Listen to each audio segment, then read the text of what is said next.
ça fait très longtemps, la santé m'avait dérangé.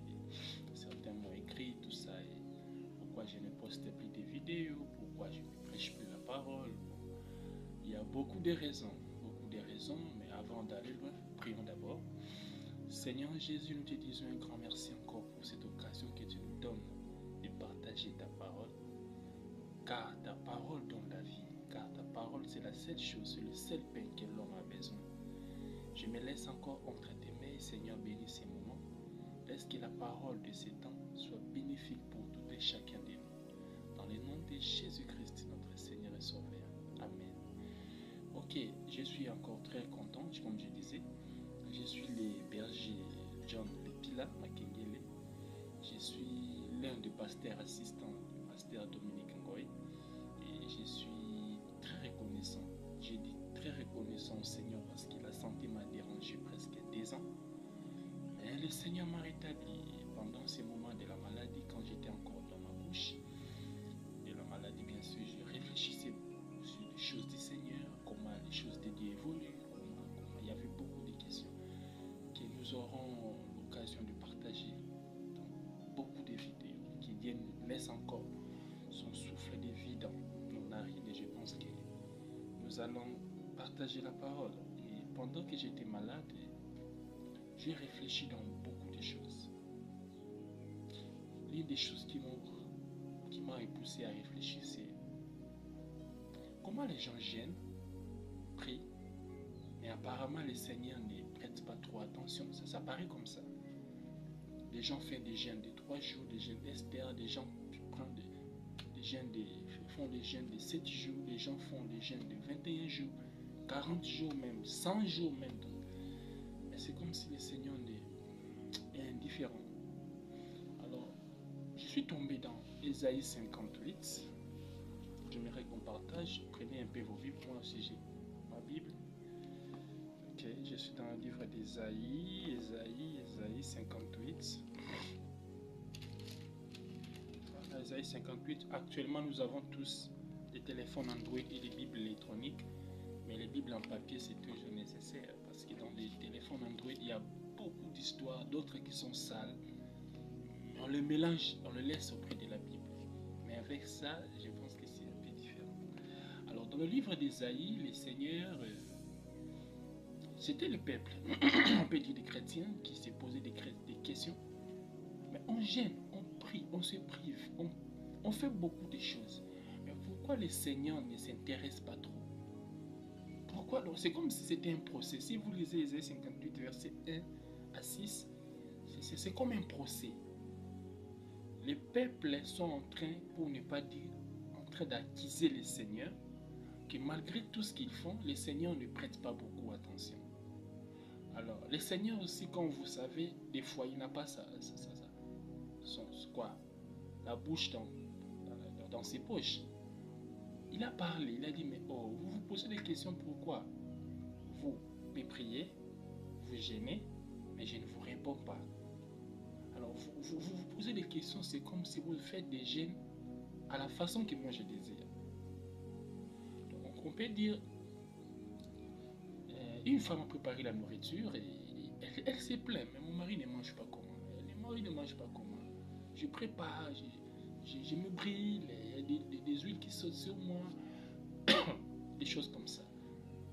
Mais quand je donne à mon mari à manger, il ne mange pas. Alors, elle était en train de pleurnicher d'ici par ici, par là. Alors, un jour, le mari s'est dit, mais toi, tu dis que tu prépares, je ne mange pas. Est-ce que tu prépares à la façon que moi je veux? Tu prépares à la façon que moi je désire? Alors, c'est ce que le Seigneur est en train de dire. Voici maintenant la manière de gêner qui me plaît. C'est pour cela que j'ai mis mon thème, comment assaisonner son jeûne. Le jeûne est là, mais comment encore le rendre un peu succulent, ainsi de suite. Donc, le Seigneur a dit je vais lire dans la ligne du Seigneur, le Seigneur a dit dans le verset, Ésaïe chapitre 58, je prends le verset 6, mais vous pouvez prendre le verset 1 jusqu'au verset 14. Donc, Dans cette première vidéo, je m'excuse et je vais parler d'abord de ce que le Seigneur veut, des conditions pour faire un bon jeûne. Alors dans l'autre vidéo, je dirai les bénéfices qui vont venir, ce qui va se passer. Je peux vous dire que la parole du Seigneur est vraie. Moi, j'ai expérimenté ça. Dans l'autre vidéo, je vais vous expliquer comment moi je me suis... comment, je peux dire ça comment le Seigneur m'a guéri rapidement. C'est dans ce verset que ça se trouve. Dans le verset 6, le Seigneur dit, je lis le nom du Seigneur, voici les gènes auxquels je prends plaisir. Détache les chaînes de la méchanceté, dénoue les liens de la servitude, renvoie libre à des opprimés et qu'il leur rompe toute espèce de joug. Partage ton pain avec celui qui a faim et fais entrer dans ta maison les malheureux sans asile. Si tu vois un homme nu, ouvre-les et ne te détourne pas des dons semblables. Alors ta lumière poindra comme l'aurore et ta guérison germera promptement. Ta justice marchera devant toi et la gloire de l'Éternel t'accompagnera. Le verset 9, tu appelleras et l'Éternel répondra. Tu crieras et diras, mais voici. Si tu es loin du milieu de toi les jougs, les gestes menaçants et les discours injurieux, si tu donnes ta propre substance à celui qui a faim, si tu rassasies l'âme indigente, ta lumière se lèvera sur l'obscurité et tes ténèbres seront comme le midi. Donc, le Seigneur est en train de nous dire, voici les genres de jeûne que moi je veux, voici les genres de jeûne que moi je préfère. Et vous allez remarquer que beaucoup se limitent seulement à faire les jeûnes, mais ils ne l'assaisonnent pas.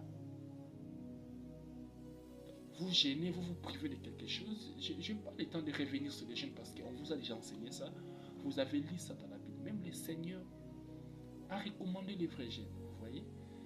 Donc je ne peux pas revenir sur ça. Mais moi je m'attarde un peu sur l'assaisonnement. C'est-à-dire, quand on dit assaisonner une chose, c'est même si on ne fait pas l'assaisonnement, on peut manger la chose. Ouais, on peut manger, mais si on met des épices, beaucoup d'épices, surtout les épices que le Seigneur a fait. Des oignons, de l'ail, des feuilles, tout ça. Je ne parle pas des choses industrielles, je parle de ce que le Seigneur a fait. Parmi les bons cuisiniers sur la terre, c'est d'abord le Seigneur, parce qu'il a créé des ingrédients. Les jours où on va se voir, on va en parler. Donc, le Seigneur dit, voici les jeûnes que moi je désire. Hormis de vous priver, ajoutez aussi ça. Si vous ajoutez ça, vos jeûnes, waouh. Vous n'aurez pas besoin de crier. Le Seigneur l'a dit, vous n'aurez pas besoin de beaucoup crier. On va le voir dans l'autre vidéo. Donc, la première des choses, le Seigneur a dit, on dénoue, voilà. Détache les chaînes de la méchanceté, dénoue les liens de la servitude. Donc, en vrai dire, le Seigneur veut nous dire ceci.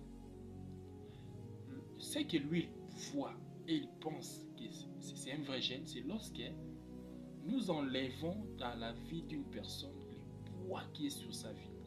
Les jougs.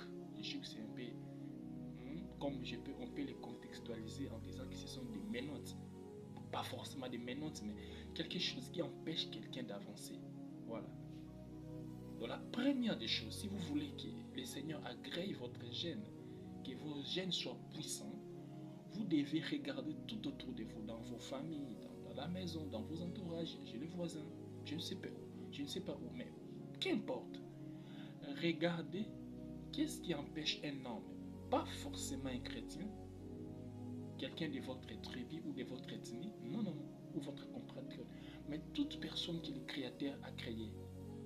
Donc la première des choses que vous devez faire, c'est l'aider à enlever le poids, la chose qui l'empêche d'avancer. Alléluia. Si vous faites ça, et si vous vous privez soit à manger, vos jeûnes seront forts. Je peux donner un exemple.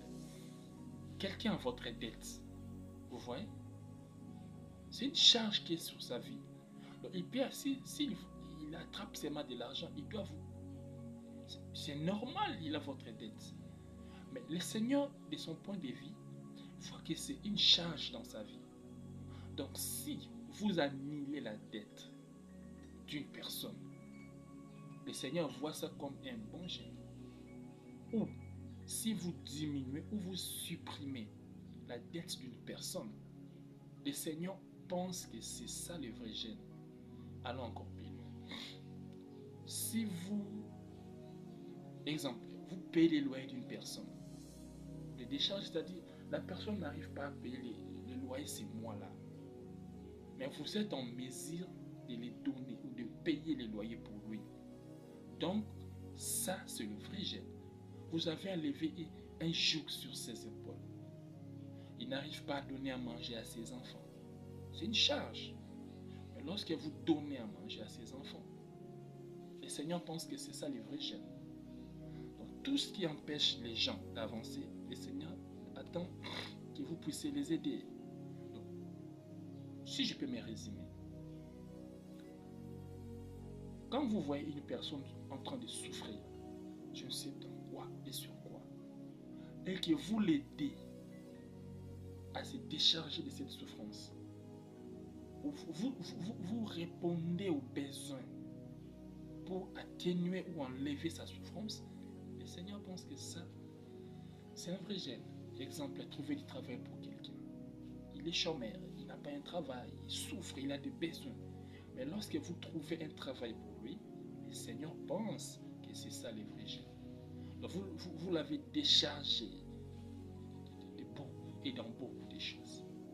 Trouver du travail pour quelqu'un, acheter des médicaments, quelqu'un est malade, il a des ordonnances, ou il est malade, mais il n'arrive pas à aller à l'hôpital pour s'examiner, pour qu'on lui examine. Quand vous voyez ça, vous allez vous dire, oh, mais il est en train de souffrir, il n'a pas les moyens. Et si vous avez les moyens pour payer ces examens, c'est ça le vrai gène. Non seulement ça, mais si vous avez aussi la possibilité, même vous voyez quelqu'un qui a des ordonnances entre ses mains, soit c'est pour lui-même, ou soit c'est pour quelqu'un ou ses enfants, mais il est malade ou quelqu'un de son entourage souffre, il a des ordonnances, mais il n'arrive pas à payer. Si vous payez ces ordonnances, disons, si vous achetez ces médicaments, le Seigneur pense que c'est ça le vrai gène. Vous voyez? Vous privez la nourriture, mais vous voyez vos voisins avec des ordonnances, vous dites, hey, comme on dit chez nous au Congo, à Lingala, ce ne sont pas mes oignons. Non. Le Seigneur n'est pas content. Donc vous pouvez gêner, mais si vous négligez, vous attirez pas beaucoup d'attention dans les souffrances des autres. Le Seigneur pense que vous tapez à côté. Donc vous faites tout sauf le gêner. Gêner, c'est aider quelqu'un qui est dans la souffrance à s'en sortir. Payer les loyers, payer les médicaments. Comme j'ai dit, la liste est vraiment longue. Et surtout, j'aimerais insister sur ça. Pendant vos moments de gêne, évitez d'exploiter les hommes. Bon, pas forcément pendant le gêne, toute votre vie, parce que le Seigneur n'aime pas que les gens exploitent les autres. N'exploitez personne. Vous donnez à quelqu'un, vous lui demandez de faire un travail, vous avez engagé quelqu'un, mais vous avez l'argent et vous ne voulez pas lui payer. Payez son argent.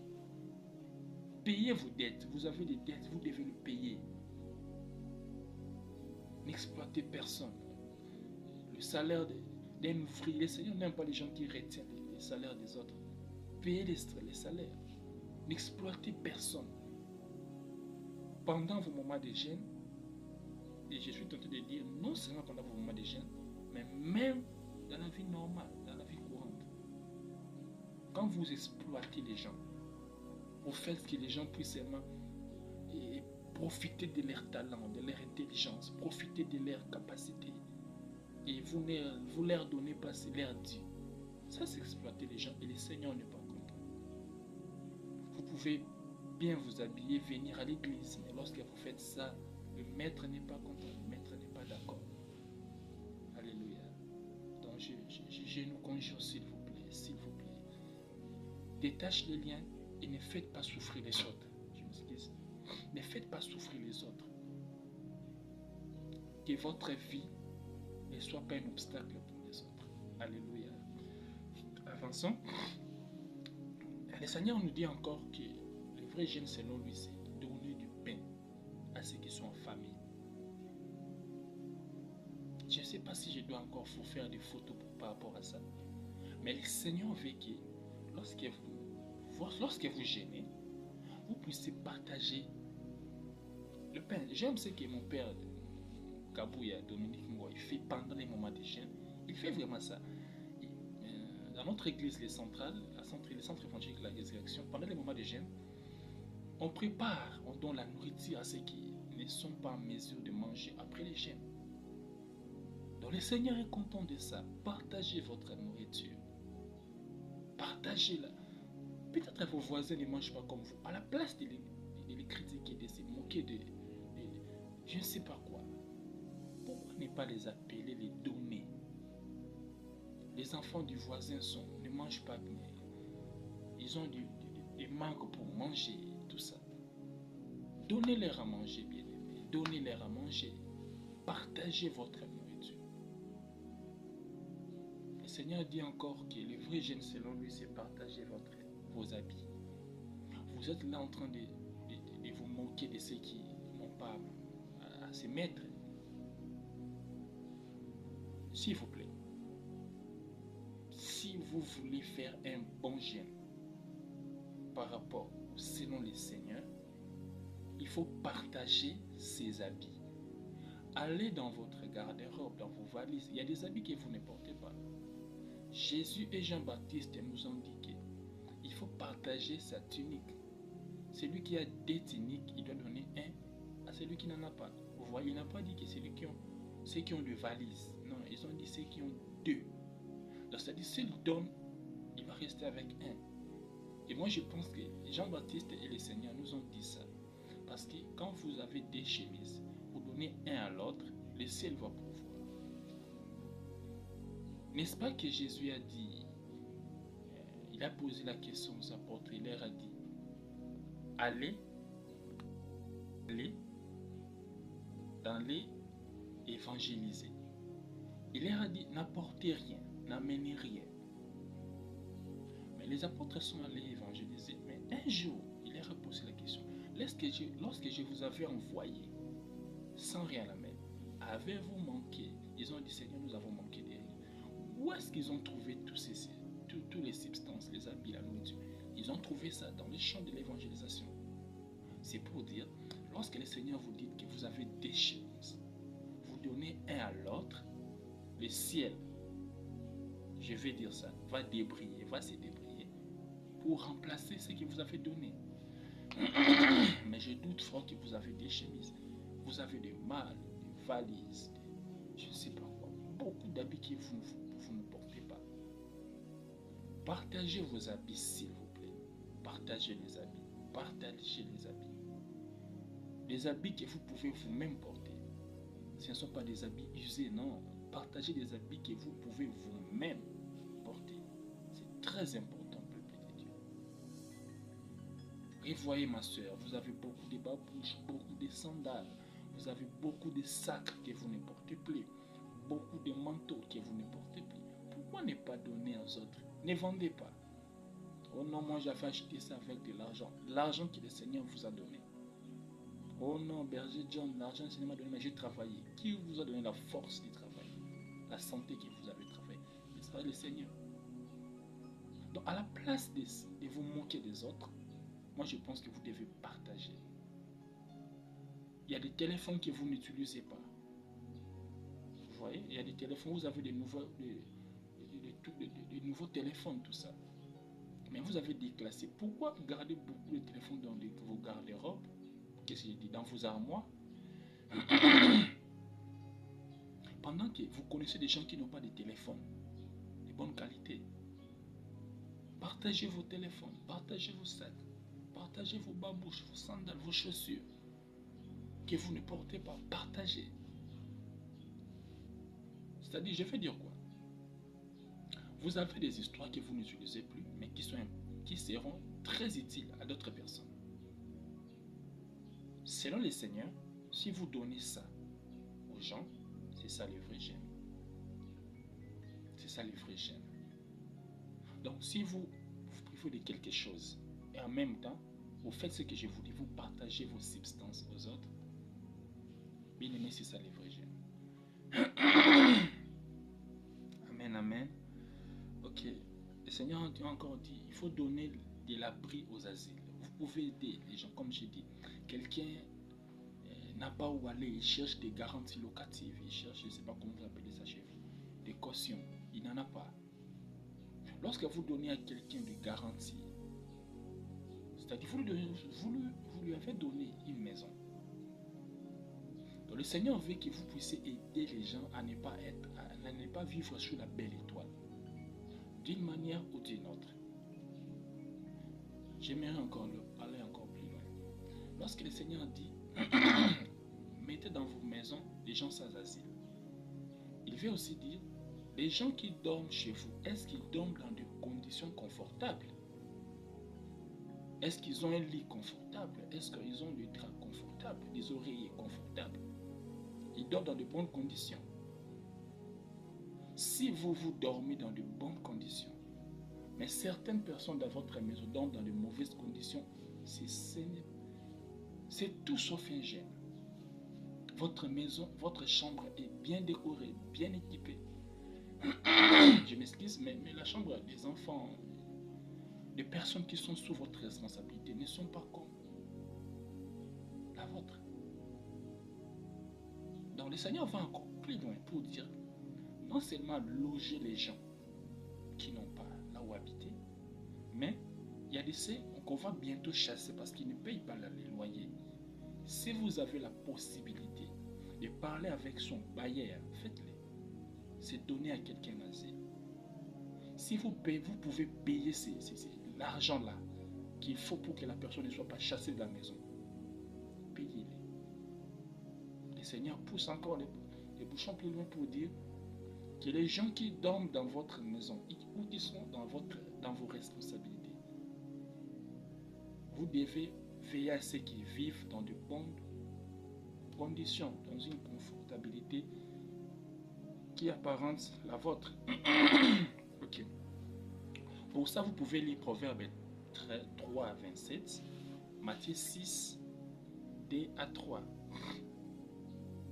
À ce qui concerne les habits, les vêtements, vous pouvez lire Luc 3, verset 11, Proverbe 19, verset 17. Le Seigneur dit encore, pendant les moments de gêne, évitez les gestes menaçants. Évitez les gestes menaçants, c'est-à-dire, toi tu vas voir, toi menacer les gens. Mais toi tu me connais, moi j'ai beaucoup de relations, je vais te faire voir. Bon, j'aimerais dire une chose. Jésus est descendu de la montagne, il a vu un enfant qui était troublé par un démon, je pense que c'était l'épilepsie. Les apôtres n'ont pas réussi à chasser cet esprit. Jésus est venu et il a chassé l'esprit. Vous connaissez l'histoire. Alors les apôtres ont posé à Jésus la question. Comment on n'a pas reçu, mais toi tu as réussi?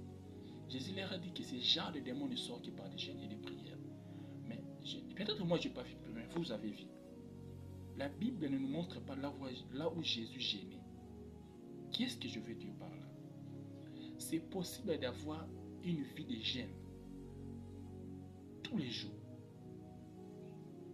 Donc les choses que je vous ai dit, ce n'est pas à faire pendant les moments où vous avez décrété un jeûne ou dans votre église. Non, non, non. Ce sont des choses à vivre chaque jour. Donc, si vous vivez ces choses chaque jour, aux yeux du Seigneur, vous avez une vie de jeûne chaque jour. Donc, vous serez en mesure de faire les exploits parce que le Seigneur verra que vous gênez. Revenons.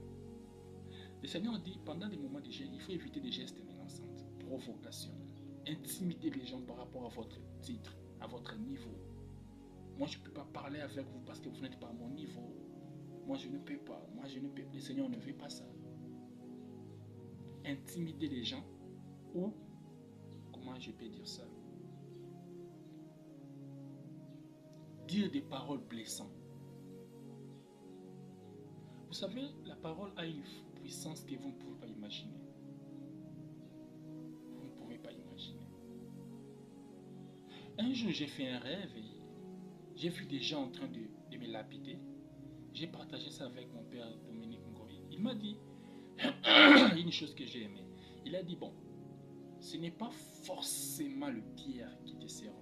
Non, ça ça peut être des paroles blessantes.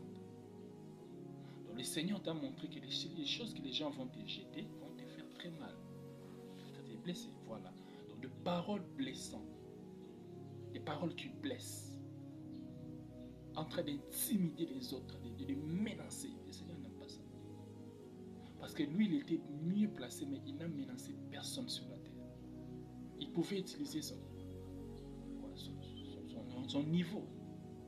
Mais le Seigneur n'a intimidé personne. Donc, le vrai gêne, éviter des gestes menaçants, éviter de menacer les autres, d'intimider les autres, de provoquer les autres, de lancer des paroles blessantes, provocantes, tout ça. Vous vous moquez des gens. La chair, parce que vous êtes beau, vous vous moquez de ceux qui sont apparemment